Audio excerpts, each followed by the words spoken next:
10 taon. Ibinenta ko ang dangal ko, isinangla ko ang kaluluwa ko, at nilustay ko ang huling pamana ni inay para lang sa pangarap niya.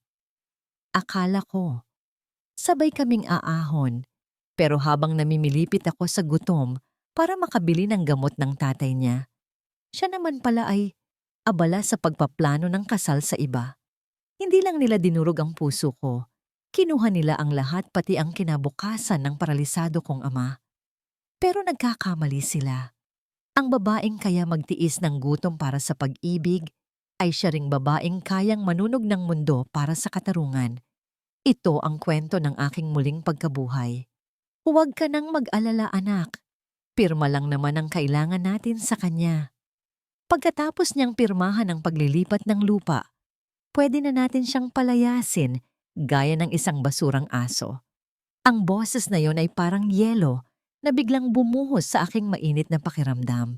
Nakatayo ako sa labas ng pinto ng opisina ni Marco, ang lalaking mahal ko, ang lalaking pinag-alayan ko ng huling 10 taon ng aking buhay. Ang mga salitang iyon ay galing sa kanyang ina, si Tita Remedios, ang babaeng itinuring ko na ring pangalawang ina. Mahigpit ang pagkakahawak ko sa isang kulay brown na sobre. Sa loob nito ay ang 50,000 piso. Ang halagang nakuha ko matapos kong ibenta ang huling alahas na pamana ng namayapa kong nanay. Ang gintong kwintas na yon ang aking agimat. Ang huling bagay na nag-uugnay sa akin sa nakaraan. Pero ibinenta ko ito kaninang umaga nang walang pag-aalinlangan. Dahil sabi ni Marco, kailangan daw niya ng pera para sa renovation ng opisina. Gusto ko siyang surpresahin. Gusto kong makita ang nangiti sa mga labi niya na siyang nagpapawi ng lahat ng pagod ko sa paglalaba at pagluluto para sa kanila. Pero imbes ng ngiti, halakhak ni Marco ang narinig ko mula sa loob.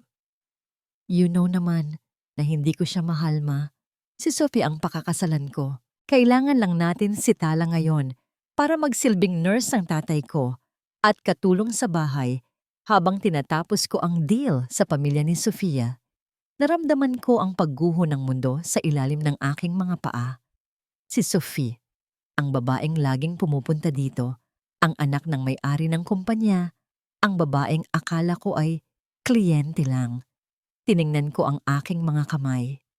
Magaspang, puno ng kalyo, may mga maliliit na paso ng mantika mula sa pagpiprito ng paboritong ulam ni Marco kaninang madaling araw.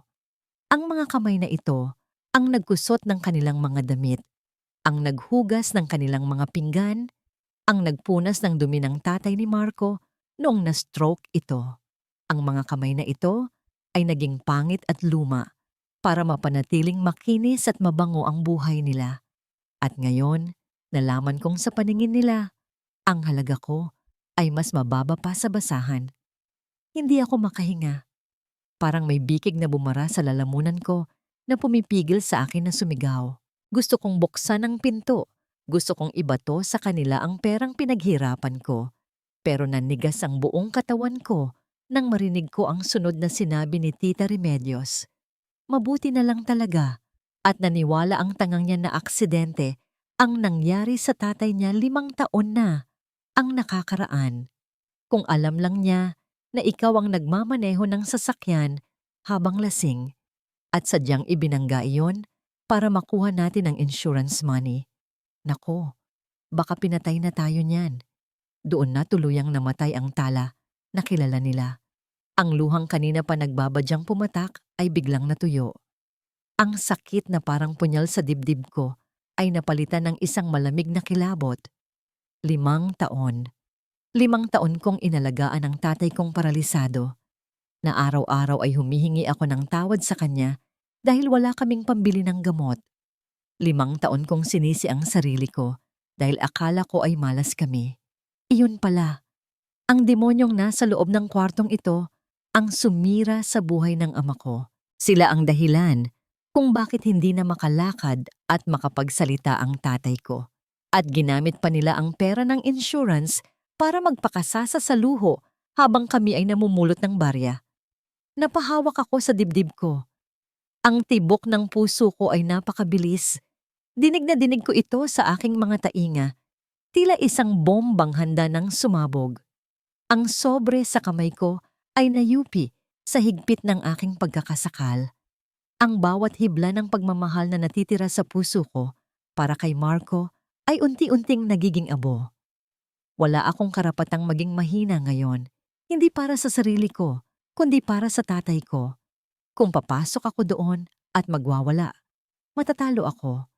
Wala akong pera, wala akong kapangyarihan, at hawak nila ang buhay ng tatay ko. Huminga ako ng malalim. Pilit na pinapakalma ang nanginginig kong mga tuhod. Aatras sana ako, aalis ng tahimik, para makapag-isip, para makabuo ng plano kung paano ko sila sisingilin sa bawat patak ng luha namin. Ngunit huli na, bumukas ang pinto. Bumungad sa akin si Tita Remedios, nakasuot ng mamahaling bestida na binili, gamit ang perang dapat sana ay para sa therapy ng tatay ko. Nanlaki ang kanyang mga mata nang makita akong nakatayo doon, namumutla at nanginginig, hawak ang sobrang naglalaman ng huling piraso ng aking pagkatao. Tala? Ang gulat na sambit niya, at sa likod niya, nakita ko si Marco na lumingon, ang mukha ay dahan-dahang nababalot ng takot. Tiningnan ko sila, hindi bilang ang babaeng nagmamahal, kundi bilang isang babaeng namulat sa katotohanan.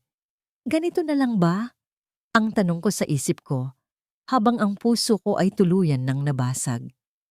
Sa dinami-dami ng bagyo na sinuong ko para sa inyo, bakit ako at ang tatay ko pa ang iniwan ninyo sa ulan? Mabilis kong pinahid ang luha sa aking pisngi bago pa man nila mapansin. Sa loob ng 1 segundo, kinailangan kong magdesisyon.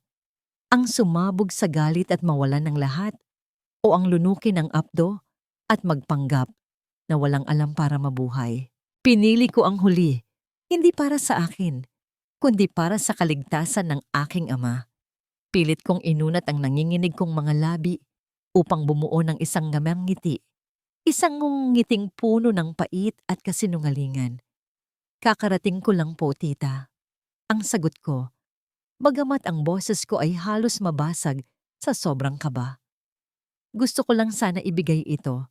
Napagbentahan ko na po yung kwintas. Nakita ko ang pagbuntong hininga ni Marco.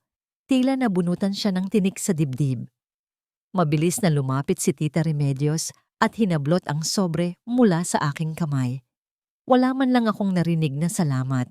Binuksan niya ito agad at kuminang ang kanyang mga mata nang makita ang makapal na tumpok ng pera. Mabuti naman, sabi niya habang binibilang ang pera sa harap ko. Kulang pa ito sa pambili ng gamot ng tatay mo at sa mga bayarin dito sa bahay. Pero pwede na rin. Sige na, pumunta ka na sa kwarto ng tatay mo at palitan mo ang diaper niya. Ang baho na ng amoy, umaabot na dito sa sala. Tumalikod ako agad, hindi dahil sumusunod ako, kundi dahil hindi ko na kayang sikmurain ang pagmumukha nila kahit 1 segundo pa. Habang naglalakad ako palayo, narinig ko pa ang bulong ni tita kay Marco na nagsasabing gagamitin niya ang pera para sa spa at shopping bukas. Ang perang kapalit ng huling alaala ng nanay ko ay magiging pampaganda lang pala ng halimaw na yon. Pagpasok ko sa kwarto ni Tatay Lando, sinalubong ako ng amoy ng luma at kulob na hangin. Napakadilim dito at ang tanging liwanag ay galing sa isang pundidong bumbilya. Ang init ay nakakasulasok dahil ipinagdamot nila pati ang electric fan. Ito ang impyernong kinalalagyan ng ama ko habang sila ay nagpapasasa sa aircon sa kabilang kwarto. Lumapit ako sa kanya. Nakadilat ang kanyang mga mata at nang makita niya ako, tumulo agad ang luha niya. Payat na siya, ang balat ay halos dumikit na sa buto. Tay, andito na ako. Bulong ko habang inaayos ang kanyang unan. Nang hahawakan ko ang braso niya para punasan ang kanyang katawan, napansin kong napangiwi siya sa sakit. Itinaas ko ang manggas ng kanyang lumang t-shirt at napasinghap ako sa aking nakita. May mga bagong pasa sa kanyang braso, maliliit na bilog na pasa na tila gawa ng matatalim na kuko na nanggigil sa pagkurot. Nanginig ang buong katawan ko sa galit. Alam kong gawa ito ni Tita Remedios. Sa tuwing wala ako, ganito pala ang ginagawa nila sa kanya. Ginagawa nilang parausan ng init ng ulo ang isang taong hindi makalaban. Gusto kong sumigaw. Gusto kong wasakin ang buong bahay na ito. Pero nanatili akong tahimik. Ang sigaw ko ay nakabara sa aking lalamunan. Isang pipiping sigaw na dumudurog sa akin mula sa loob. Biglang umungol si tatay, isang tunog na puno ng pagsisikap.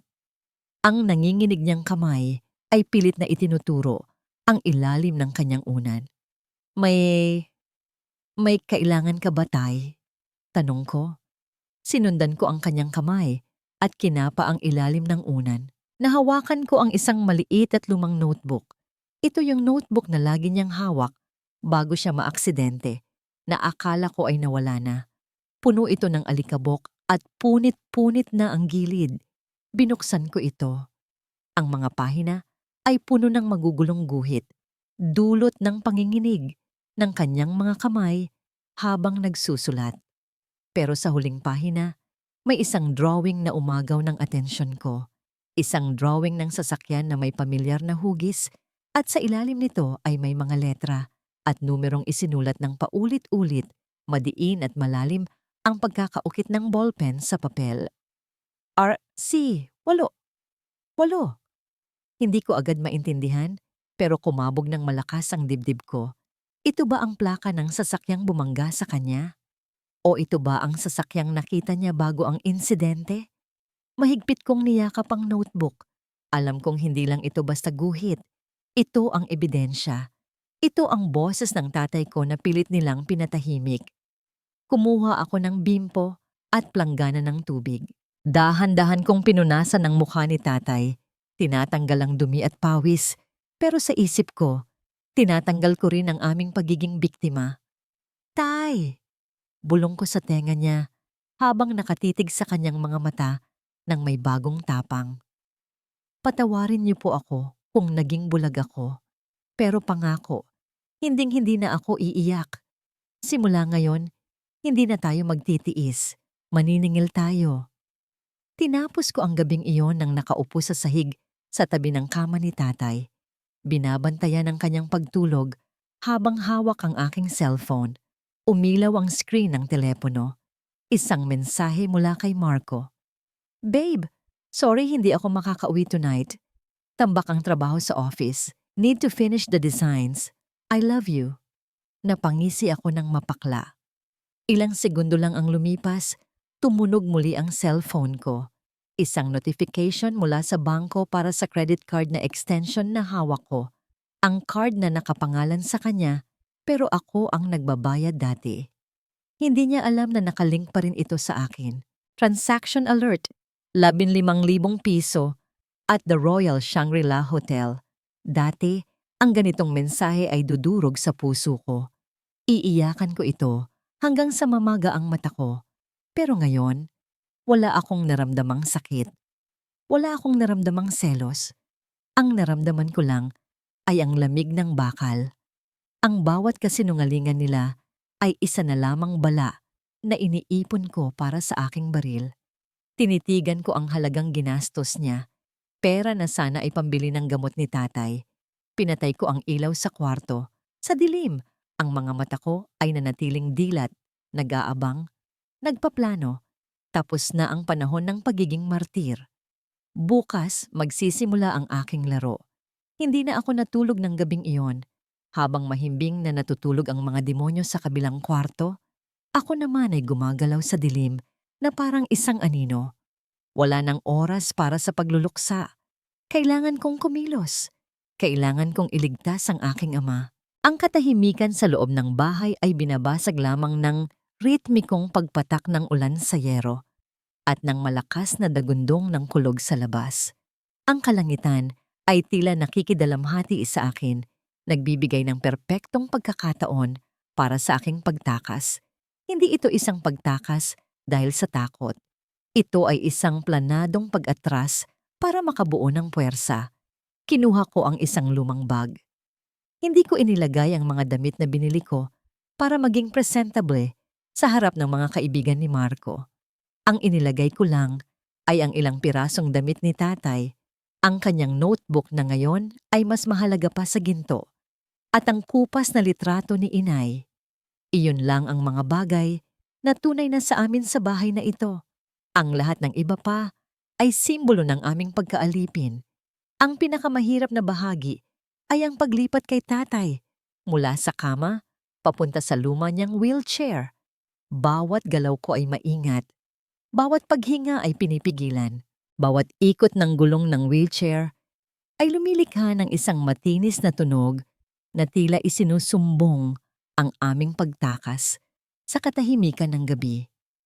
Ngunit sa awa ng Diyos, hindi sila nagising. Itinulak ko ang wheelchair palabas ng bahay. Ang malakas na buhos ng ulan ay agad na bumasa sa aming mga katawan. Ang lamig ay tumatagos hanggang sa buto, ngunit hindi ko ito ininda. Ang lamig na yon ay mas mainit pa kaysa sa lamig ng pakikitungo na natanggap namin sa loob ng bahay na yon. Habang tinatahak namin ang madilim at maputik na eskinita, nilingon ko ang bahay sa huling pagkakataon. Isang malaking kulungan na pininturahan ng maganda sa labas, ngunit puno ng kasamaan sa loob. Ipinangako ko sa sarili ko, babalik ako. At sa pagbabalik ko, sisiguraduhin kong ang apoy ng impyerno ay mararanasan nila sa lupa. Nakarating kami sa isang maliit na paupahan sa kabilang bayan, isang gusaling luma na at amoy kulob. Ito lang ang kaya ng natitira kong pera. Ang kwartong nakuha namin ay maliit. May isang sira-sirang kama at isang bintanang hindi maisara ng maayos. Ang pintura sa pader ay natutuklap na at may mga bakas ng amag sa sulok. Pero sa kabila ng lahat, ito ang unang pagkakataon sa loob ng 5 taon na nakahinga ako ng maluwag. Dito, kami ang amo. Dito, walang maninigaw. Dito, malaya kami. Kinaumagahan, ginising ako ng sikat ng araw na tumatama sa aking muka at ng ingay ng mga sasakyan mula sa labas. Si tatay ay mahimbing pa ring natutulog sa kama. Tila mas payapa ang kanyang itsura kaysa dati. Bumili ako ng 2 pirasong pandesal at isang kape sa maliit na tindahan sa baba. Iyon ang aming almusal. Naupo kami ni tatay sa gilid ng kama, pinagsasaluhan ng kapirasong tinapay na matigas na. Habang kumakain, napansin kong nakangiti siya habang nakatingin sa akin. At sa pagkakataong yon, alam kong tama ang naging desisyon ko. Ang simpleng almusal na ito, sa loob ng isang maruming kwarto, ay mas masarap pa kaysa sa lahat ng masasarap na pagkaing inihanda ko sa bahay na yon. Dahil ang pagkain dito ay walang kasamang mura at panlalait. Biglang umilaw ang aking cellphone. Pangalan ni Tita Remedios ang lumabas sa screen. Huminga ako ng malalim bago ko ito sinagot. Hello? Tala, nasaan ka? Ang kapal ng mukha mong umalis nang hindi nagpapaalam. Sinong magluluto ng almusal namin? Iyon ang bungad niya sa akin. Walang pag-aalala. Walang tanong kung ligtas ba kami. Tanging ang kumakalam niyang sikmura lang ang mahalaga. Pasensya na po, tita. Hindi na po ako babalik. Sagot ko ng may diin. Ibinaba ko ang tawag bago pa man siya makasagot. Iyon na ang huling beses na hahayaan kong marinig ang boses niya na parang latigong humahagupit sa aking pagkatao. Habang iniisip ko ang susunod naming gagawin, may napansin akong isang lalaki sa pasilyo sa labas ng aming kwarto. Nakatayo siya doon, nakasandal sa pader. At tila kanina pa kami pinagmamasdan mula sa siwang ng pinto. Nang magtama ang aming mga mata, hindi siya umiwas. May kakaibang lungkot at talim sa kanyang mga titig. Hindi ko na lang siya pinansin. Kailangan kong malaman kung magkano pa ang natitira sa aming ipon. Nag-login ako sa banking app sa aking cellphone para tingnan ang joint savings account namin ni Marco. Isang account na ako ang laging naghuhulog pero nakapangalan sa kanya para daw sa future namin. Pagbukas ko ng app, nanlamig ang buong katawan ko. Account balance, 0.00 piso. Kahapon lang, may laman itong halos 200,000 piso. Ang lahat ng perang naipon ko mula sa mga sideline ko sa pagde-design. Ngayon, wala na. Inubos niya. Kinuha niya ang lahat. Nabitawan ko ang aking cellphone. Bumagsak ito sa sahig na may kasamang tunog ng nabasag na salamin. Ngayon, opisyal na. Wala na kaming kahit isang kusing. Ako at ang aking paralisadong ama ay palaboy na sa mundong ito. Walang pera, walang matatatakbuhan. Ang pagtakas ko mula sa impyerno ay nagdala lang pala sa akin sa isa pang uri ng impyerno. Ang pakiramdam ng pagiging dukha ay hindi bago sa akin. Sanay na akong magbilang ng barya, magtiis sa isang beses na kainan at magsuot ng damit na pinaglumaan. Pero ang pakiramdam ng pagiging ganap na walang-wala, ay parang pagkalunod sa tuyong lupa. Nakakabaliw, nakakatakot. Kinabukasan, iniwan ko si tatay sa kwarto at nagsimulang maghanap ng trabaho. Dala ang aking luma, ngunit malinis na resume, nilakad ko ang buong kahabaan ng Maynila. Pumasok ako sa bawat kumpanya ng arkitektura at interior design na nakita ko. Ngunit ang bawat pagtanggi ay parang sampal sa aking pagkatao. Ang mga tingin nila sa aking gusgusing damit at pagod na mukha ay sapat na para sabihing hindi ako nababagay sa kanilang mundo. Pagod at gutom akong umuwi sa paupahan ng dapit hapon. Ang pag-asa ay isang malayong bituin na halos hindi ko na matanaw. Pagdating ko, naabutan ko ang may-ari ng paupahan na sumisigaw sa labas ng aming kwarto. Wala akong pakialam kung may sakit yang kasama mo. 3 araw na kayong delayed sa bayad. Kung wala kayong pera, lumayas kayo ngayon din. Get out!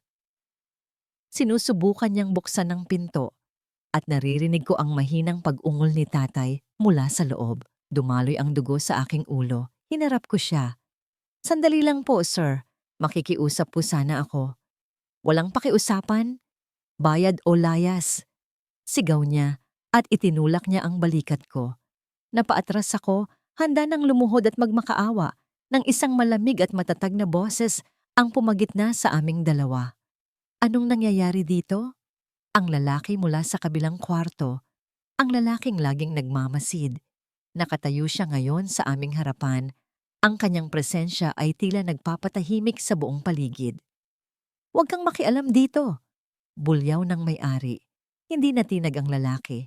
Under Article 1673 of the Civil Code, you cannot summarily evict a tenant without due process, lalo na kung may PWD kang pinapalayas.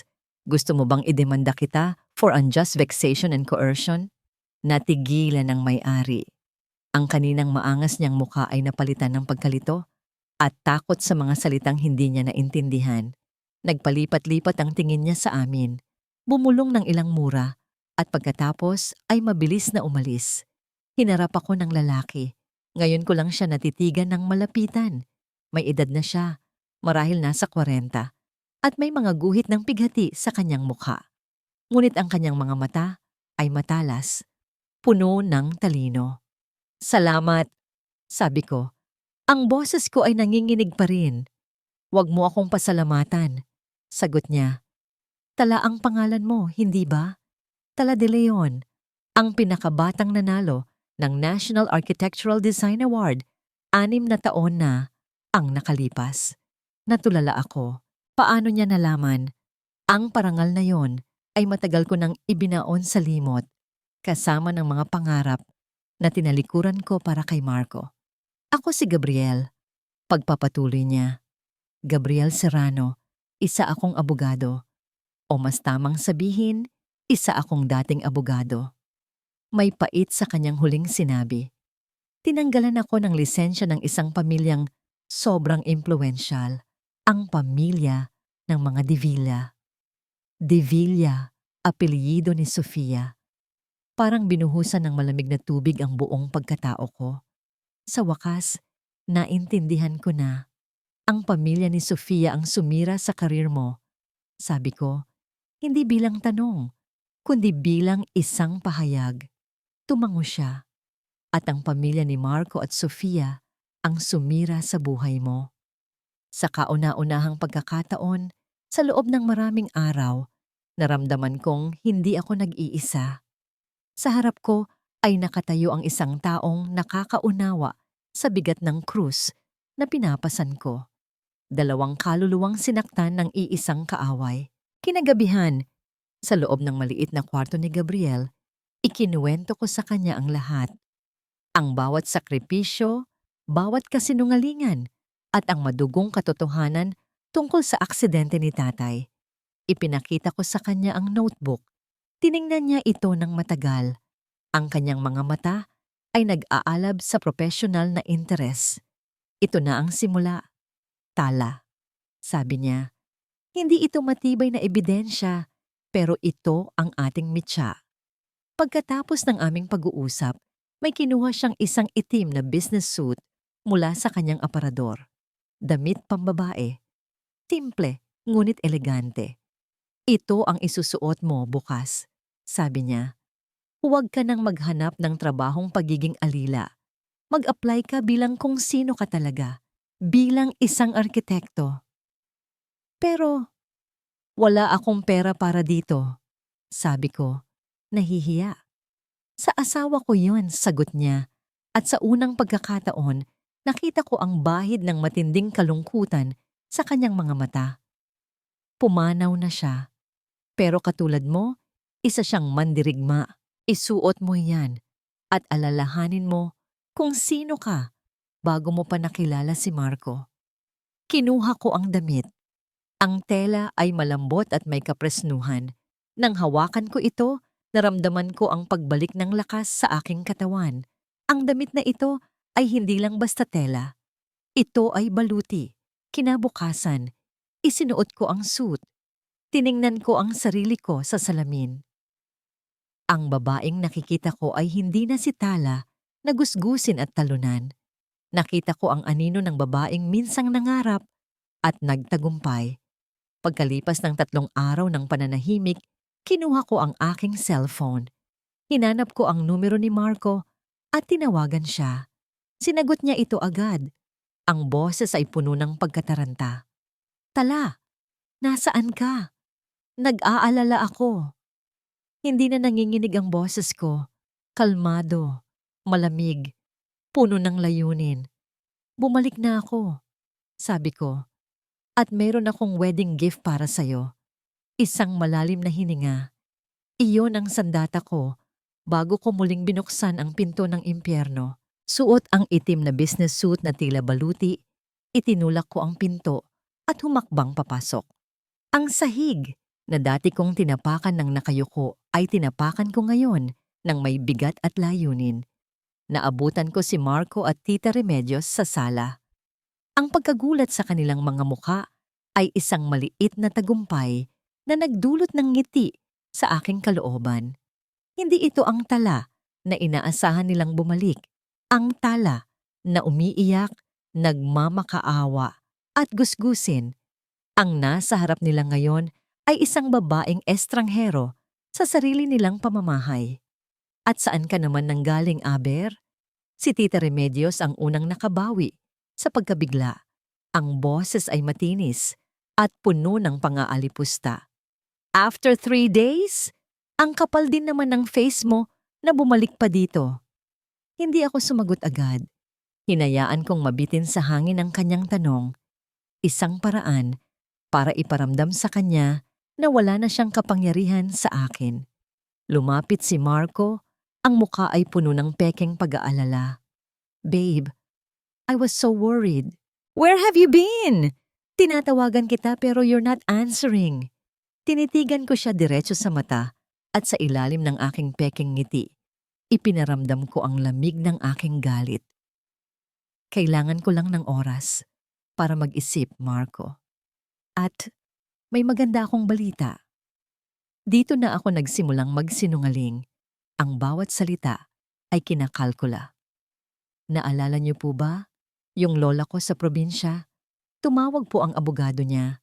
Bago siya pumanaw, ipinangalan pala niya sa akin ang isang maliit na lupain malapit sa tabing dagat. Nakita ko ang pagbabago sa ekspresyon ni Tita Remedios. Ang kaninang galit ay napalitan ng kislap ng pagkaganid. Ang salitang lupa ay musika sa kanyang pandinig. Lupain, gaano kalaki? May titulo ba? Sunod-sunod niyang tanong. Hindi po kalakihan, tita. Pero sabi po ng abogado, malaki daw po ang potential for a resort. Dagdag ko pa, pinalalaki ang pain. Biglang nagbago ang ihip ng hangin. Lumapit sa akin si Tita Remedios at hinawakan ang aking braso. Ang kaninang mahigpit na pagkakahawak ay malambot na ngayon at puno ng pagkukunwari. Naku anak, blessings yan. Mabuti naman at may naisip na para sa kinabukasan mo ang lola mo. Halika, umupo ka. Pagod ka sa biyahe. Ipagtitimpla kita ng kape. Umupo ako sa sofa na parang reyna sa sarili kong trono. Pinapanood ang halimaw na nagsisilbi sa akin. Habang nasa kusina siya, mabilis kong isinagawa ang isang bahagi ng plano. Isang mabilis at halos hindi mapansing galaw. At ang maliit na listening device na kasing laki ng butil ng bigas ay nasa ilalim na ng paborito niyang lalagyan ng asukal sa ibabaw ng mesa. Inabot niya sa akin ang kape. Ngumiti ako ng matamis. Salamat po, tita. Habang humihigop ako sa kape, pinagmamasdan ko sila. Pinagmamasdan ko kung paano sila naniwala sa aking kasinungalingan, kung paano sila naglaway sa isang yamang hindi naman totoo. Sa isip ko, ito ang kape ng aking tagumpay. Biglang bumukas ang pinto. Isang babaeng nakasuot ng mamahaling damit, amoy pabangong galing pa sa ibang bansa, ang pumasok na parang pag-aari niya ang buong mundo. Si Sofia. Marco, darling, I'm here. Anya, bago napatingin sa akin, tinaasan niya ako ng kilay mula ulo hanggang paa. Oh, so this is her. She's simpler than I imagined. Hindi ako nagpatinag. Tumayo ako at inilahad ang aking kamay. Suot ang pinaka-inosente kong ngiti. Hi, Sofia. I'm Tala. It's a pleasure to finally meet you. Ang ganda-ganda mo pala sa personal. At ang laki ng iyong engagement ring. Bagay na bagay sa'yo. Natigilan si Sofia. Tila hindi niya inaasahan ang papuri mula sa karibal na akala niya ay basura lang. Ang lason ay mas epektibo kapag nakabalot sa pulot. Nawala ang kanyang pagiging defensive na palitan ng pagmamataas. Well, thank you. Sagot niya. Tila na flatter. Marco has told me so much about you, how you've been a great help to their family. Ang salitang help ay binigkas niya na parang katumbas ng katulong. Umupo siya sa tabi ni Marco at ipinulupot ang braso sa binata. Tumingin siya sa paligid ng sala nang may pandidiri. Darling, we really need to renovate this house before the wedding. It looks so dated, sabi niya. At pagkatapos ay tumingin sa akin. Actually, I have an idea. Tumingin siya sa akin na para bang ako ay isang utusang bibigyan ng bagong gawain. Ang kanyang mga mata ay nangiinsulto, ngunit ang kanyang mga labi ay nakangiti. Since you're an interior designer, or so I've heard, why don't you design our wedding? Ikaw na ang bahala sa lahat. Consider it as your final service to Marco. Ang katahimikan sa sala ay nakakabingi. Inaasahan nilang lahat. Natatanggi ako, naiiyak ako, na magwawala. Pero tiningnan ko lang si Sofia. Ngumiti ako. Isang nangiting hindi umabot sa aking mga mata. Oo naman, sagot ko. Ang boses ay malambing, ngunit matatag. It would be my honor. Sa mga sumunod na araw, ang bahay na dati ay kulungan ko ay naging aking entablado. Bawat sulok ay naging bahagi ng aking plano. Ang pagsang-ayon kong idisenyo ang kanilang kasal ay hindi isang tanda ng kahinaan, kundi ang pinakamatalas kong sandata. Ito ang aking Trojan horse. Sinimulan ko sa disenyo ng kanilang magiging tahanan. Isang gabi, ipinakita ko sa kanilang tatlo, kay Marco, Tita Remedios at Sofia, ang mga blueprints at 3D renderings na ginawa ko. Hindi lang ito basta maganda. Ito ay perpekto. Isang modernong bahay na may malalaking bintanang salamin, isang infinity pool na tanaw ang buong syudad, at isang walk-in closet na mas malaki pa sa kwarto ko. Oh my God! It's a dream house! Bulalas ni Sofia, ang mga mata ay nagniningning-ningning na parang diamante. Si Tita Remedios naman ay abala sa pagturo sa mga mamahaling materyales. Gusto ko yung Italian marble sa sahig at yung chandelier na galing pa sa Spain. Tumingin ako kay Marco. Nakita ko ang paglunok niya. Ang kanyang ngiti ay pilit. Alam niya at alam ko na ang bahay na ito ay nagkakahalaga ng 100,000,000. Isang halagang kahit sa panaginip ay hindi niya kayang bayaran. Dito ko inihulog ang aking unang patak ng lason. Ang ganda nga po, tita. Swerte po ni Marco kay Sofia. Sabi ko nang may pekeng paghanga. Actually, Sir Marco, kailangan na po natin ng initial deposit para masimulan ang pag-order ng mga materyales from Europe. Mga 10 million pesos po muna siguro to secure the items. Namutla si Marco. Nagpalipat-lipat ang tingin niya sa akin at sa kanyang ina. Si Sofia naman ay tumingin sa kanya ng may pagtataka. 10 million? That's it? Sige darling, asikasuhin mo na. I-transfer mo na sa account ni Tala. Utos ni Sofia na parang nag-uutos lang bumili ng candy. Ano kasi babe? Nagsimulang mautal si Marco. Medyo tight ang budget ngayon. Maybe we can use cheaper materials? Biglang nag-iba ang timpla ng mukha ni Sofia. Ang kaninang matamis na ngiti ay napalitan ng pagkadismaya. Cheaper? Marco, I don't do cheaper. My family's reputation is at stake. Anong sasabihin ng mga kaibigan ko kung ang bahay natin ay gawa sa murang tiles lang? Dito na pumasok si Tita Remedios. Sofia, hija, huwag ka nang mag-alala. Sabi niya habang hinihimas ang balikat ng dalaga. Kakausapin ko yang si Marco. Siyempre, ang best lang para sa'yo ang ibibigay namin. Baka pwedeng pamilya mo muna ang mag-abono. Ang salitang abono ay parang bombang sumabog sa loob ng kwarto. Nakita ko ang pag-igting ng panga ni Sofia. Ang tingin niya kay Tita Remedios ay puno ng paghamak. Abono? Tita, my family is investing in Marco's career, not funding your lifestyle. Akala ko ba ay may kaya din kayo, na may mga lupain kayo? Anya, ang boses ay puno ng pang-uuyam. Tumayo ako, kunwari ay para kumuha ng tubig. Hayaan niyo na po. Baka pwede naman pong i-adjust ang design para bumagay sa budget. Ang mahalaga naman po ay magsasama na kayo, di ba? Sabi ko, na lalo pang nagpaapoy sa sitwasyon. Ang pagpapakita ko ng pag-unawa ay lalo lang nagdiin sa kakulangan ni Marco. Ang hapunan ng gabing iyon ay isang tahimik na digmaan. Ang tunog lang ng mga kubyertos na tumatama sa plato ang maririnig. Si Sofia ay hindi kumikibo, si Tita Remedios ay hindi mapakali, at si Marco ay parang isang kriminal na naghihintay ng kanyang hatol. Pagkatapos ng hapunan, habang nag-aayos ako sa kusina, narinig ko ang sigawan nila mula sa sala. Hindi ako makapaniwala, Marco. You're making me look like a beggar in front of her. Sigaw ni Sofia. Hindi naman sa ganoon, babe. It's just that what? Na wala kang pera? Na umaasa ka lang sa akin? Kung hindi dahil sa pamilya ko, saan ka pupulutin? Lumabas ako mula sa isang madilim na sulok ng pasilyo. Hindi nila ako napansin. Nakatayo ako roon, tahimik na pinapanood ang pagguho ng kanilang pekeng paraiso. Ang pamilyang akala ko ay perpekto, ay unti-unti nang nagkakalamat dahil sa laso ng pera at kasinungalingan. Uminom ako ng isang basong tubig. Ang lamig nito ay kasing lamig ng aking pakiramdam. Ang panonood sa kanilang pag-aaway ay mas masarap pa sa pinakamatamis na dessert.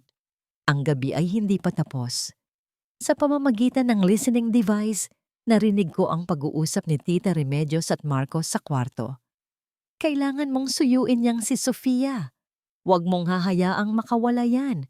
Kung kailangang lumuhod ka, lumuhod ka. Utos ng ina. Pero ma, nakakahiya. Pinagmukha niya akong basura. Sagot ni Marco. Walang hiya-hiya kung ang kapalit ay yaman. Tandaan mo Marco, kapag nawala si Sofia, babalik tayo sa pagiging basura. Napangiti ako sa dilim. Tama si Tita Remedios. Babalik nga sila sa pagiging basura. At ako ang magsisilbing tagatapon. Ang gabi pagkatapos ng kanilang pag-aaway ay naging perpektong pagkakataon. Alam kong susubukan ni Marco na takasan ang tensyon sa bahay. At alam ko kung saan siya pupunta. Sa akin.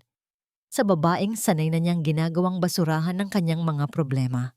Bandang hating gabi, katulad ng inaasahan, kumatok siya sa pinto ng aking kwarto. Amoy alak.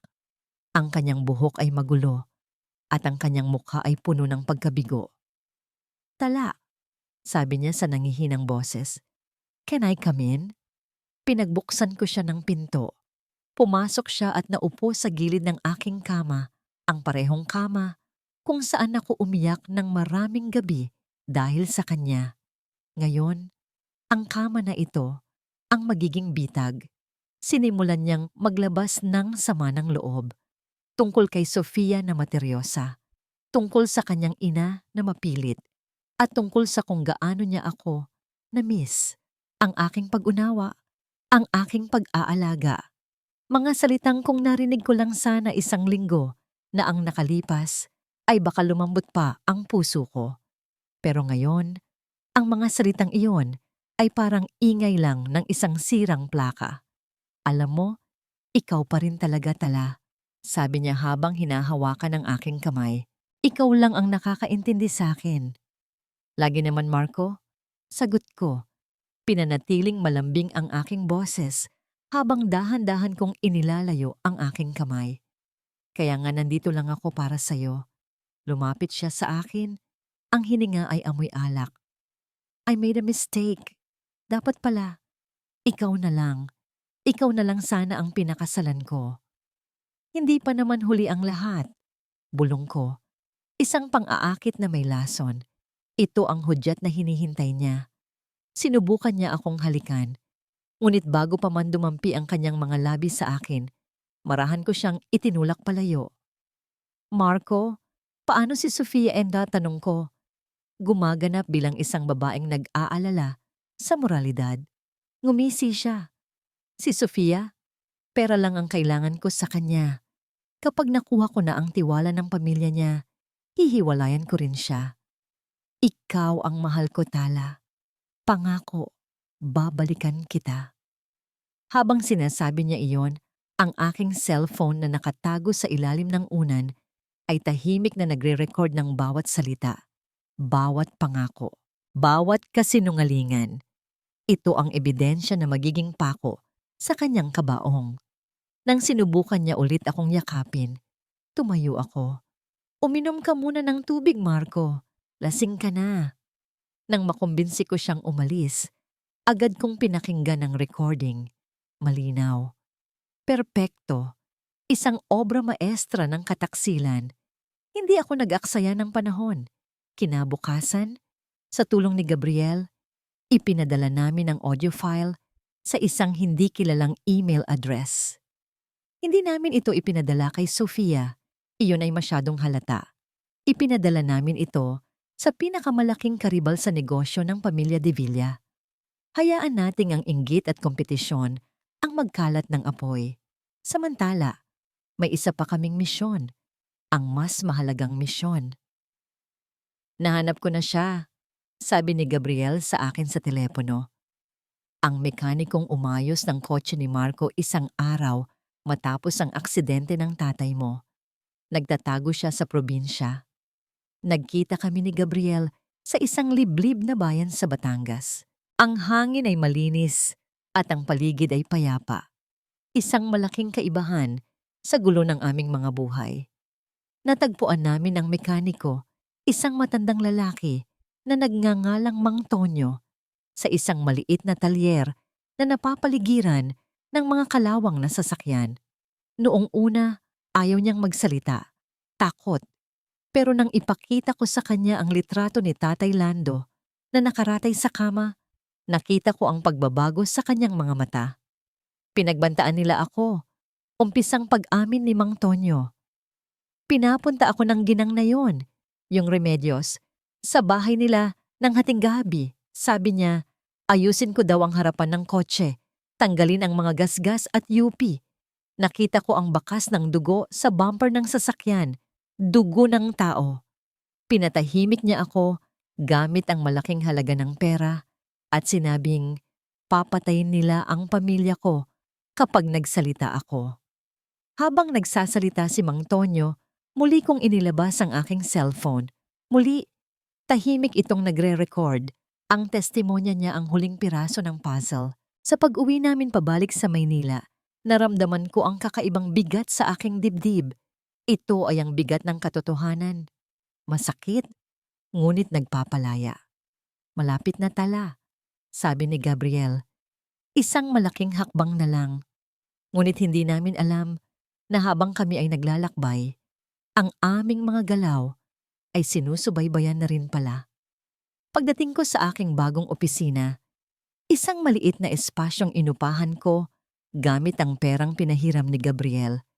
Isang malakas na sampal ang sumalubong sa akin. Si Sofia, nakatayo siya sa gitna ng aking opisina, ang mukha ay namumula sa galit. Hayop ka! Sigaw niya at isa pang sampal ang dumapo sa aking kabilang pisngi. Akala mo maluloko mo ako?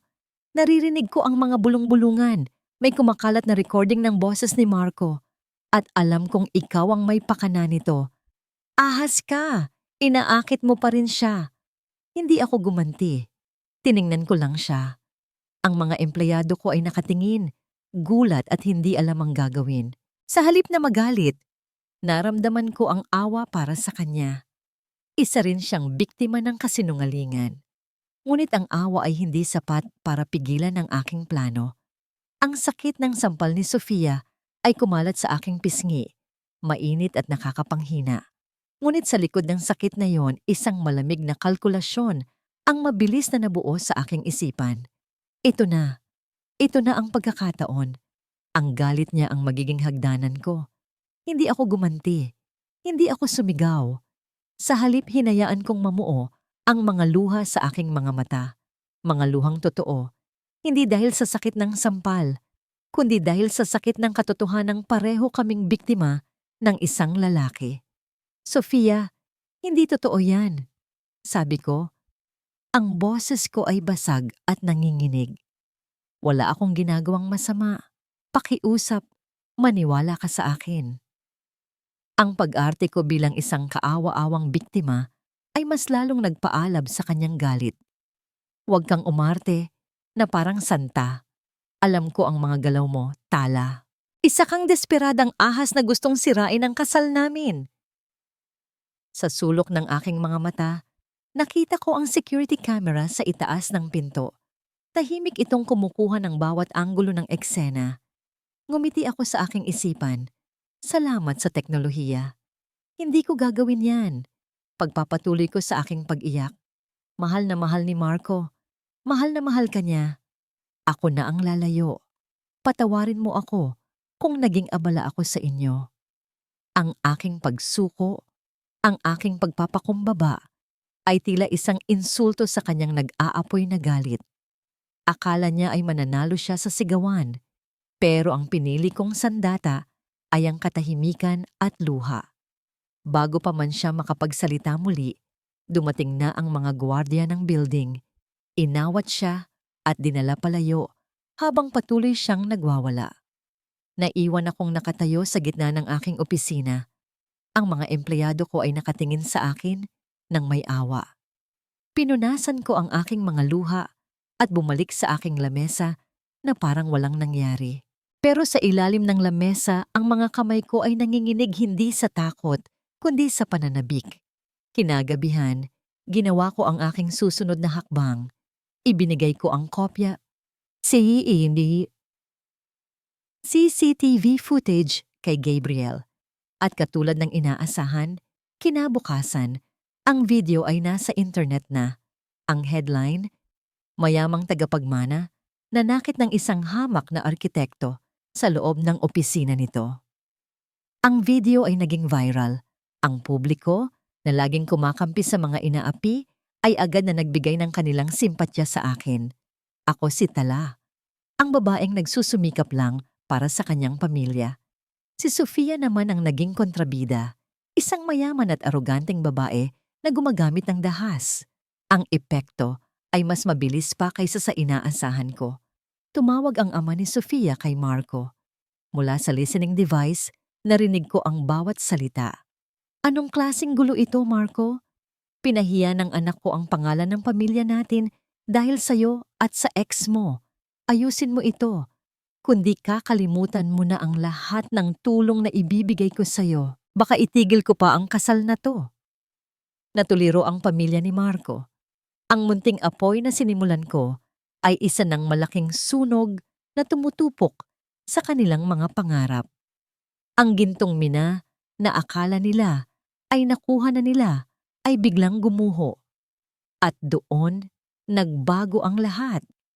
Dumating si Marco at Tita Remedios sa opisina ko ng gabing iyon. Hindi para magalit, kundi para magmakaawa. Tala anak, sabi ni Tita Remedios, ang boses ay puno ng pekeng paglalambing. Pakiusap, tulungan mo kami. Mag-post ka sa social media, sabihin mong nagkamali lang si Sofia na nagkaayos na kayo. Ikaw lang ang makakalinis ng pangalan niya. Tiningnan ko siya. Ang babaeng dumurog sa aking pagkatao.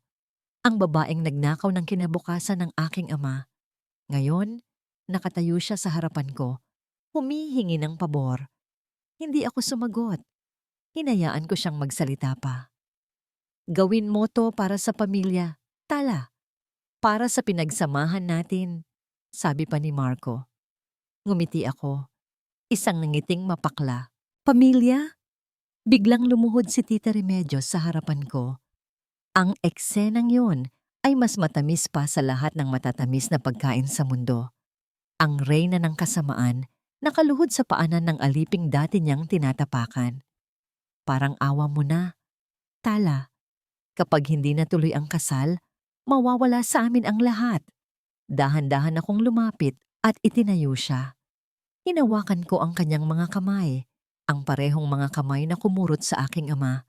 Ang aking hawak ay malumanay, ngunit ang aking mga mata ay nagyayelo. Huwag po kayong mag-alala, tita. Bulong ko. Gagawin ko ang lahat para matuloy ang kasal.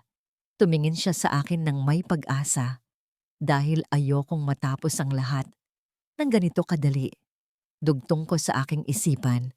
Ang pinakamalaking parusa ay hindi ang pagpigil sa inyong tagumpay. Ang pinakamalaking parusa ay ang hayaan kayong maabot ang tuktok bago ko kayo itulak pababa sa pinakamalalim na bangin. Gagawin ko po ang lahat para sa inyo. Sabi ko ulit, suot ang maskara ng kababaang loob. At sa likod ng maskarang iyon, ang aking kaluluwa ay naghahanda na para sa huling akto ng paghuhukom. Bisperas ng engagement party. Ang hangin ay mabigat sa pag-aabang. Ang buong syudad ay pinag-uusapan ng kasal ng taon. Isang kasunduang itinayo sa pundasyon ng kasinungalingan na ako mismo ang nagdisenyo ng magiging hitsura. Ginugol ko ang buong araw sa grand ballroom ng isang 5-star hotel. Inasikaso ko ang bawat detalye. Ang mga bulaklak ay puting-puti, katulad ng mga bulaklak sa burol. Ang mga ilaw ay bahagyang madilim. Lumilikha ng isang pakiramdam ng misteryo at kalungkutan na ako lang ang nakakaunawa. Ang bawat mantel, bawat kubyertos, bawat upuan ay inayos ko ng may perpektong simetriya. Isang perpektong entablado para sa isang perpektong trahedya Nang matapos ako, tumayo ako sa gitna ng ballroom. Tahimik, walang tao. Ako lang at ang mga multo ng nakaraan. Dito, sa lugar na ito, bukas ng gabi, guguho ang mundo nila at ako ang magiging arkitekto ng kanilang pagbagsak. Gabi na nang dumating si Marcos sa hotel. Alam niyang nandoon ako. Nakita niya akong nakatayo malapit sa bintana. Tanaw ang mga kumikinang na ilaw ng syudad. Lumapit siya.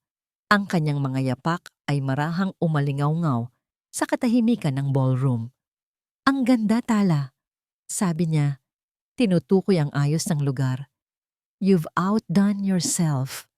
Hindi ako lumingon. Gusto ko lang maging perpekto ang lahat para sa'yo. Sagot ko. Naramdaman ko ang kanyang paglapit mula sa aking likuran. Naramdaman ko ang init ng kanyang hininga sa aking batok. Hindi ito ang tinutukoy ko. Bulong niya. Ang tinutukoy ko ay ikaw. Sinubukan niyang yakapin ako mula sa likod, ngunit humakbang ako palayo. Bago pa man dumampi ang kanyang mga kamay, hinarap ko siya. Ang aking mukha ay isang blankong canvas. Wag, Marco. Magagalit si Sofia. Wala akong pakialam kay Sofia. Anya, ang boses ay puno ng desperasyon. Tala, pakiusap. Pagkatapos ng kasal, magiging atin ang mundo. Gagamitin ko ang pera niya para bigyan ka ng buhay na nararapat sa'yo. Magiging kabit kita, pero ikaw ang magiging reyna ng buhay ko. Lihim nating itatago ang ating relasyon. Ang bawat salita niya ay isang patunay ng kanyang kabulukan. Hindi na ako nasaktan. Sa halip naramdaman ko ang isang matinding pagkasuklam. Ito ang lalaking minahal ko. Isang lalaking kayang mag-alok sa akin ng isang trono na gawa sa basura. Ngumiti ako. Isang ngiting mapang-akit.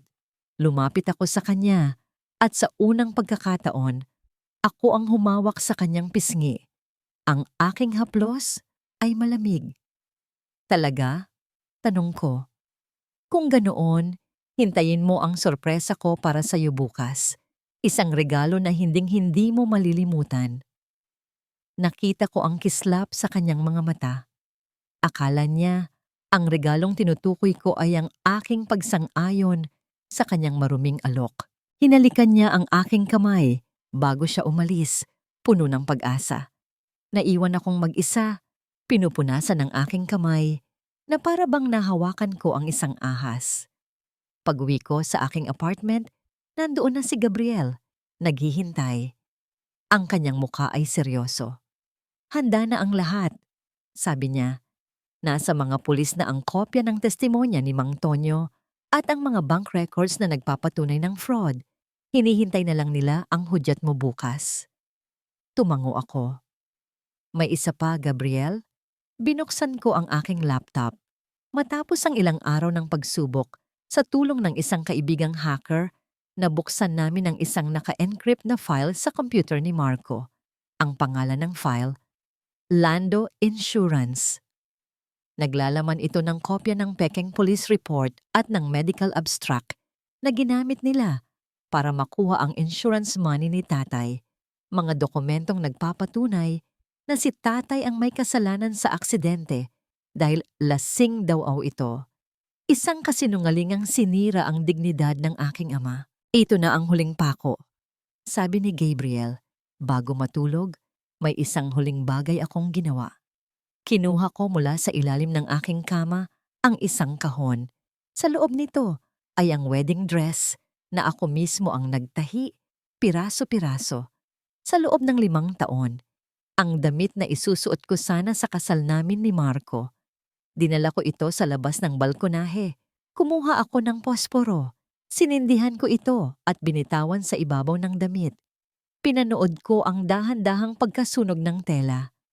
Ang bawat sinulid ng aking pag-ibig, ang bawat butil ng aking pag-asa, ang bawat pangarap na binuo ko kasama niya, lahat ay naging abo. Ang apoy ay sumasayaw sa dilim ng gabi. Isang huling sayaw para sa patay na pag-ibig. Kinabukasan, araw ng paghuhukom, pumasok ako sa ballroom hindi bilang taga-disenyo, kundi bilang ang tagahatol.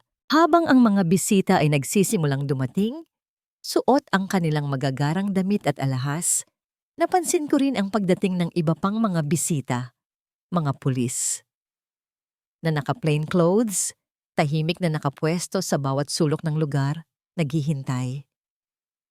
Ang lahat ay nasa tamang lugar. Ang entablado ay handa na. Ang ballroom ay puno ng tawanan at tunog ng mga kopitang nag-uumpugan. Ang mga pinakamayayamang pamilya sa bansa ay naroroon. Lahat ay nakangiti, walang kamalay-malay na sila ay mga manonood sa isang live na pagtatanghal ng pagbagsak.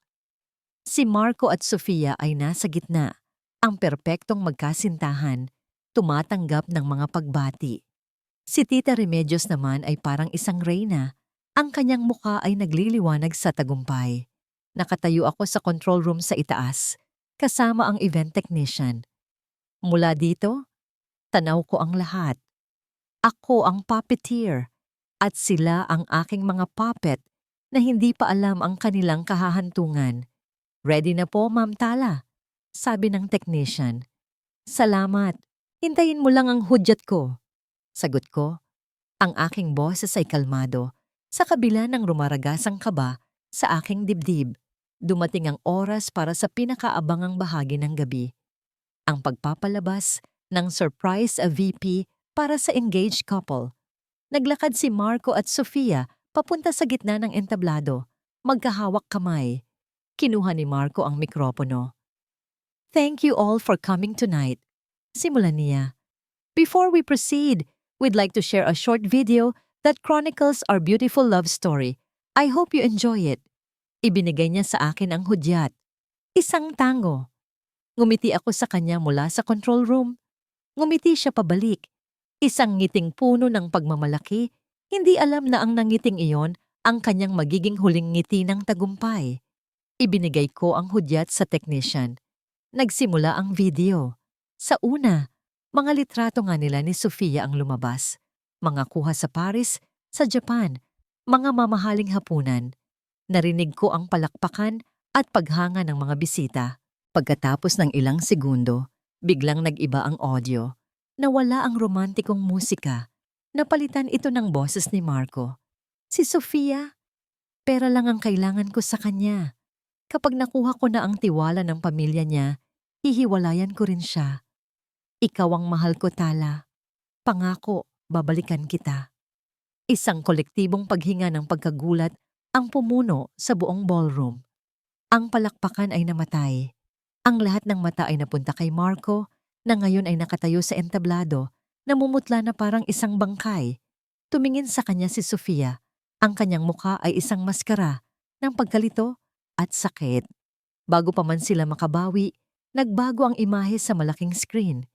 Isang lumang video footage mula sa dashcam ng isang truck ang lumabas. Madilim, umuulan. Isang pamilyar na kotse ang nakita, mabilis ang takbo. At pagkatapos ay isang malakas na pagbangga sa isang owner-type jeep. Ang petsa sa video, ang eksaktong petsa ng aksidente ni tatay. Sumunod na lumabas ang testimonya ni Mang Tonyo. Ang kanyang nanginginig na boses ay umalingaw-ngaw sa bawat sulok ng ballroom. Nakita ko ang bakas ng dugo sa bumper ng sasakyan. Pinatahimik niya ako gamit ang malaking halaga ng pera. Ang mga bulungan ay naging sigawan. Si Tita Remedios ay napahawak sa kanyang dibdib. Ang mukha ay hindi na maipinta. At para sa huling pasabog, lumabas sa screen ang mga dokumento mula sa land insurance file. Ang pekeng police report, ang medical abstract na nagsasabing lasing si tatay, at ang bank statement na nagpapakita kung saan napunta ang daan-daang libong piso ng insurance sa mga alahas, bag at kasino. Doon na natapos ang video. Ang katahimikan na sumunod ay mas nakakabingi kaysa sa pinakamalakas na sigaw. Ang lahat ng maskara ay nahulog. Ang lahat ng kasinungalingan ay hubad na sa mata ng lahat. Sa wakas, bumaba ako mula sa control room. Dahan-dahan akong naglakad papunta sa entablado. Ang bawat hakbang ko ay mabigat. Ang dagat ng mga tao ay nahawi para bigyan ako ng daan. Kinuha ko ang mikropono mula sa naninigas na kamay ni Marco. Magandang gabi sa inyong lahat, sabi ko. Ang aking boses ay malinaw at matatag.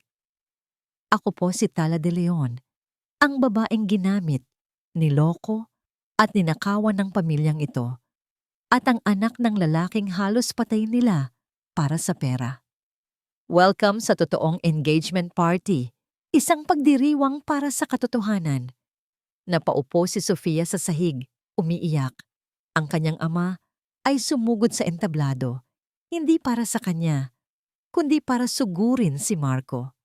Hayop ka! Niloko mo ang anak ko! Niloko mo kaming lahat! Si Tita Remedios ay sumigaw. Hindi totoo yan. Gawa-gawa lang yan ng babaeng yan dahil inggit siya. Ngunit huli na ang lahat. Biglang bumukas ang mga pinto ng ballroom. Pumasok ang mga unipormadong pulis. Ang kanilang presensya ay naglagay ng tuldok sa lahat ng kaguluhan. Marco Sandoval and Remedios Sandoval, sabi ng hepe ng pulisya. Ang boses ay malakas at may autoridad. You are under arrest for the crime of frustrated murder, insurance fraud, and falsification of public documents. Gumuho ang mundo ni Marco. Tumingin siya sa akin. Ang kanyang mga mata ay hindi na mayabang, kundi puno ng pagmamakaawa at galit. Bakit? Bago pa man siya makalapit sa akin, isang malakas na sigaw ang pumigil sa kanya. Manloloko. Si Sofia. Tumayo siya. Ang muka ay basang-basa ng luha at makeup. Lumapit siya kay Marco at sinampal ito ng buong lakas. Sinira mo ang buhay ko. Habang nagkakagulo ang lahat, habang inilalabas ng mga pulis ang mag-inang Sandoval na nakaposas, tumayo lang ako roon. Tahimik. Naramdaman ko ang pagod, ngunit sa ilalim nito, naramdaman ko ang kapayapaan. Tumingin si Marco sa akin sa huling pagkakataon bago siya tuluyang ilabas. Ang kanyang tingin ay puno ng poot. Sumugod siya, tila may masamang balak. Pero bago pa man siya makalapit, may humarang na sa kanya. Si Gabriel, na kanina pa pala tahimik na nakabantay sa gilid. Isang tulak lang ni Gabriel ay napaupo si Marco sa sahig. Tapos na. Ang hustisya, kahit matagal, ay dumating din. Ang gulo sa ballroom ay dahan-dahang humupa, napalitan ng mga bulungan at mga matang mapanghusga na ngayon ay nakatutok sa nagkalat na pamilya de Villa. Ang perpektong gabi nila ay naging isang bangungot na tatalakayin sa mga social pages sa loob ng maraming buwan. Pero wala na akong pakialam sa kanila. Ang aking misyon ay tapos na. Sinundan namin ni Gabriel ang mga pulis papunta sa presinto, hindi bilang testigo, kundi bilang mga tagamasid sa huling kabanata ng kanilang pagbagsak. Nakaupo kami sa isang bench sa labas ng interrogation room. Pinapanood sila sa likod ng one-way mirror. Sa loob, si Marco ay tahimik lang, nakayuko. Tila tinanggap na ang kanyang kapalaran. Pero si Tita Remedios, kahit nakaposas, ay hindi pa rin tapos. Nang makita niya ako sa salamin, sumugod siya na parang isang nasusukol na hayop. Ikaw! Ikaw ang may kasalanan ng lahat ng ito. Sigaw niya. Ang boses ay paos at puno ng kamandag. Pagkatapos ng lahat ng ginawa namin para sa'yo, ito ang isusukli mo.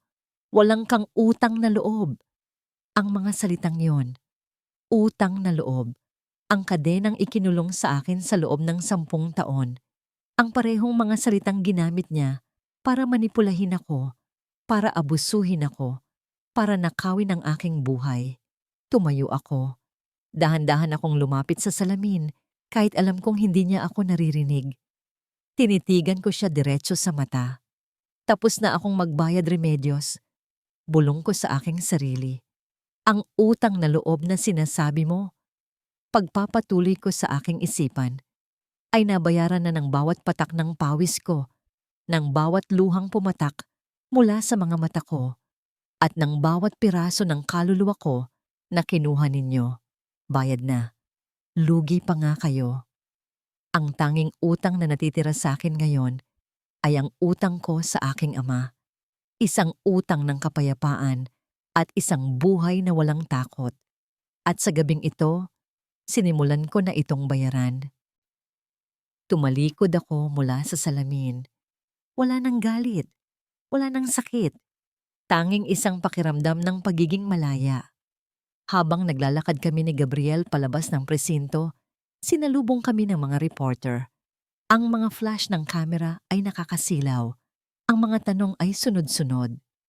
Ngunit hinawakan ni Gabriel ang aking braso at ginabayan ako palayo sa gulo. "Hayaan mo na sila," sabi niya. "Ang kwento mo ay hindi para sa kanila, para ito sa'yo." Nakarating kami sa ospital kung saan naroon si tatay. Buong gabi, isang pinagkakatiwalaang nurse na binayaran ni Gabriel ang nagbantay sa kanya. Pagpasok ko sa kwarto, nakita kong mahimbing siyang natutulog. Naupo ako sa tabi niya at hinawakan ang kanyang kamay. Ang kanyang mga kamay na dati ay malakas at kayang buhati ng mundo ay payat na ngayon at marupok. Hinaplos ko ang mga ito. "Tapos na po, tay," bulong ko. "Nabayaran na nila ang kasalanan nila sa inyo. Makakatulog na po tayo ng mahimbing." Sa pagkakataong yon, isang ngiti ang sumilay sa kanyang mga labi habang natutulog. At para sa akin, ang ngiting iyon ay mas mahalaga pa kaysa sa lahat ng hustisya sa mundo. Bago umalis si Gabriel, may iniabot siya sa aking isang makapal na sobre. "Ano to?" tanong ko. "Isang kliyente ko mula sa Singapore ang nakakita ng portfolio mo online." Humanga siya. Gusto kanyang kunin para mag-design ng isang buong butikang hotel doon. "Iyan ang kontrata at ang down payment," sabi niya. "Isang tseke para sa 1 milyong piso. Natigilan ako. Ang pera, ang kalayaan, ang pagkakataong magsimula muli. Lahat ay nasa aking mga kamay. Niyakap ko si Gabriel, isang yakap ng pasasalamat, ng pagkakaibigan. Hindi ko alam kung paano kita pasasalamatan. "Huwag mo akong pasalamatan," sagot niya, ngumiti sa unang pagkakataon ng totoo. "Pasalamatan mo ang sarili mo. Ikaw ang lumaban. Simulan mo na ang bago mong buhay, Tala. Deserve mo yan." Umalis siya at naiwan akong mag-isa kasama si tatay. Ang tunog ng ulan sa labas ay huminana, napalitan ng isang payapang ambon. Tumingin ako sa labas ng bintana.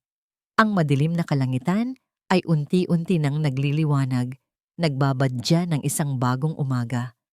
Para bang ang kalikasan mismo ay nagsasabing tapos na ang bagyo. Ngunit bigla, nagsimulang umubo si tatay. Ang kanyang paghinga ay naging mabilis at hirap. Ang monitor sa tabi ng kanyang kama ay nagsimulang tumunog ng malakas at walang tigil, isang tunog ng alarma. Ang payapang eksena ay biglang naging isang eksena ng purong takot. "Tay! Tay!" sigaw ko. "Nurse! Tulong!" Ang tagumpay na inaasam ko ay tila muling binabawi sa akin. Matapos ang lahat ng laban, sa huling sandali, matatalo pa rin ba ako? Ang mga sumunod na oras ay isang malabong panaginip. Puno ito ng tunog ng mga makinang umuugong, ng mga yapak ng mga doktor at nurse na nagmamadali, at ng sarili kong mga hikbi na hindi ko mapigilan. Nakaupo lang ako sa labas ng emergency room, yakap ang aking mga tuhod. Pakiramdam ko ay bumalik ako sa pagiging isang batang walang magawa. Matapos ang lahat, ito pa rin ang kahinaan ko. Ang aking ama. Ang tanging pamilyang natitira sa akin. Ang paghihiganti ay walang kwenta kung sa huli ay maiiwan pa rin akong mag-isa. Lumabas ang doktor, pagkalipas ng halos 2 oras. Ang kanyang mukha ay pagod, ngunit may ngiti. "Mrs. De Leon, stable na po ang tatay ninyo," sabi niya. "It was a minor cardiac arrhythmia, likely caused by extreme emotional stress. Pero nakaya ng puso niya. Mukhang may malalim siyang dahilan para patuloy na lumaban." Nang marinig ko ang mga salitang yon, ang lahat ng lakas na pinilit kong itayo sa loob ng mga nakaraang linggo ay biglang bumigay. Napahagulgol ako, hindi na dahil sa takot, kundi dahil sa labis na pasasalamat. Binigyan kami ng isa pang pagkakataon. Makalipas ang ilang linggo, mabilis ang naging pagbabago. Inilipat ko si tatay sa isang mas magandang ospital na may pinakamahusay na mga physical therapist. Ginamit ko ang paunang bayad mula sa proyekto sa Singapore para siguraduhing makukuha niya ang lahat ng pangangalagang ipinagkait sa kanya. Ang balita tungkol sa pagbagsak ng mga Sandoval at De Villa ay kumalat na parang apoy. Si Marco at Remedios ay nahatulan ng habambuhay na pagkabilanggo. Ang pamilya De Villa naman, dahil sa kahihiyan at pagkalugi, ay napilitang ibenta ang karamihan sa kanilang mga ari-arian at lumipat sa ibang bansa. Sila ay naging isang babala sa alta sosyedad, isang paalala na ang pera ay hindi kayang pagtakpan ang lahat ng kasalanan. Sa gitna ng lahat ng ito, ako naman ay dahan-dahang muling isinilang. Tinanggap ko ang proyekto sa Singapore. Lumilipad ako pabalik-balik, ngunit hindi ko ito ininda. Ang bawat blueprint na iginuguhit ko, ang bawat piraso ng waveless na pinipili ko ay hindi lang trabaho. Ito ang pagbubuo ko sa aking bagong pagkatao. Ang aking sining ang naging therapy ko. Isang hapon, habang binibisita ko si tatay sa rehabilitation center, naabutan ko siyang nakaupo sa hardin, sinusubukang igalaw ang kanyang mga daliri sa kamay. Sa tabi niya ay si Gabriel, tahimik na nagbabasa ng dyaryo. Naging regular na bisita si Gabriel, hindi bilang manliligaw, kundi bilang isang kaibigan. Isang kaibigang nakakaunawa sa bigat ng katahimikan. Tingnan mo, tala. Sabi ni Gabriel, itinuturo ang kamay ni tatay. Nakita ko ito. Dahan-dahan, nanginginig, ngunit kusa niyang naisara ang kanyang palad. Isang maliit na galaw, ngunit para sa amin, ito ay isang milagro. Kasabay nito, bumuka ang kanyang bibig. Ah, nak, ang narinig kong sabi niya. Ang kanyang unang salita sa loob ng 5 taon. Tumulo ang luha ko. Tumakbo ako at niyakap siya. Ang salitang iyon, kahit garalgal at mahina, ang pinakamagandang musikang narinig ko sa buong buhay ko. Dumating ang araw na natapos ang proyekto ko sa Singapore. Naging matagumpay ito. Binuksan ko ang sarili kong maliit na design firm. Ang pangalan, Tala Design Studio, Building New Beginnings. Sa halip na bumili ng isang malaking bahay sa syudad, bumili ako ng isang maliit na lupa sa probinsya, sa tabi ng dagat, ang lugar na nilikha ko lang dati. Sa aking kasinungalingan, ngayon ay totoo na. Ako mismo ang nagdisenyo ng aming bahay. Simple lang ito, gawa sa kahoy at salamin, nakaharap sa karagatan. Mayroon itong malawak na ramp para sa wheelchair ni tatay at isang hardin kung saan siya pwedeng magtanim.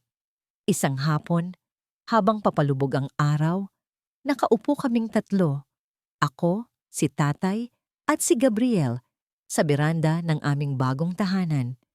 Umiinom kami ng mainit na tsokolate.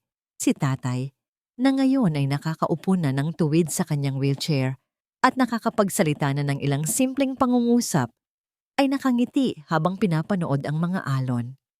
Salamat, Gabriel. Sa lahat, sabi ko. Tumingin siya sa akin. Ang kanyang mga mata ay payapa. May pupuntahan ako, tala.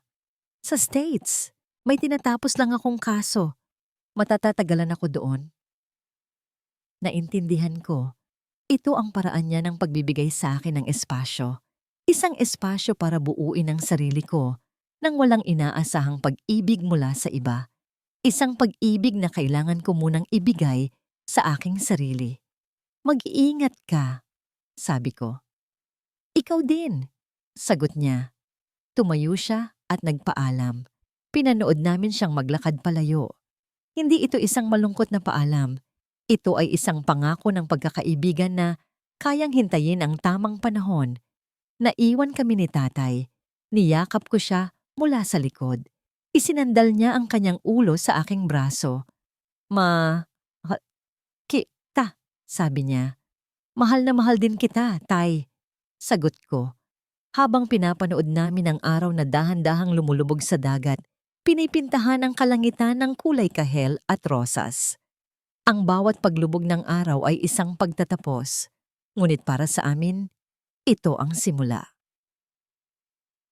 Lumipas ang 2 taon. Ang mga alon sa dalampasigan ay patuloy na humahampas. Bawat isa ay naghuhugas ng mga bakas ng nakaraan at nag-iiwan ng panibagong simula. Ang buhay katulad ng dagat ay nagpatuloy. Ang Tala Design Studio ay isa ng kilalang pangalan sa industriya, hindi dahil sa mga magagarang disenyo, kundi dahil sa aming pilosopiya. Bawat espasyong aming nililikha ay may kwento. Isang kwento ng pagbangon, ng paghilom. Ang aming mga kliyente ay hindi lang mga taong may pera. Sila ay mga taong, katulad ko, ay naghahanap ng isang tahanang magiging kanlungan ng kanilang mga kaluluwa. Naging mayaman ako, hindi lang sa pera, kundi sa kapayapaan ng loob. Isang araw, habang nagbabasa ako ng balita online, isang maliit na artikulo ang umagaw ng aking pansin. Ito ay tungkol sa mga bilanggo sa bilibid na binigyan ng parol. Isa sa mga pangalan doon ay pamilyar, Marco Sandoval. Nakalaya na siya dahil sa good conduct. Hindi ako nakaramdam ng galit, hindi ako nakaramdam ng takot. Sa katunayan, halos wala akong naramdaman. Siya ay isa na lamang pangalan mula sa isang malayong kabanata ng aking buhay. Ayon sa balita, nagtatrabaho siya ngayon bilang isang construction worker sa isang maliit na probinsya. Iniiwasan ang mga matang mapanghusga ng syudad. Si Tita Remedios naman, ayon sa huling balita ko, ay namatay sa bilangguan dahil sa atake sa puso 1 taon na ang nakalipas. Ang karma ay isang manunulat na laging nagbibigay ng perpektong wakas. Ibinaba ko ang aking tablet at tumingin sa labas. Sa aming hardin, nakita ko si tatay, kasama ang isang bagong hardinero. Nakatayo na siya mula sa kanyang wheelchair, nakahawak sa isang walker, at masayang itinuturo ang mga gulay na gusto niyang itanim. Nakakapagsalita na siya ng mas malinaw, at ang kanyang mga tawa ay madalas nang maririnig sa buong kabahayan. Nakatayo na siya. Ang simpleng milagrong iyon ay mas malaking tagumpay kaysa sa lahat ng parangal na natanggap ng aking kumpanya. Tumunog ang aking telepono. Isang video call mula sa Amerika. Ngumiti ako bago ko ito sinagot. "Kumusta, Tala?" Bati ng boses sa kabilang linya. Si Gabriel. Ang buhok niya ay medyo humaba at ang kanyang nangiti ay mas madalas na ngayon. "Mabuti naman, Gabe. Ikaw? Kailan ka uuwi?" Tanong ko. "Malapit na.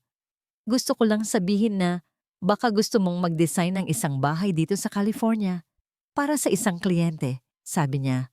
Ang kliyente ay ako.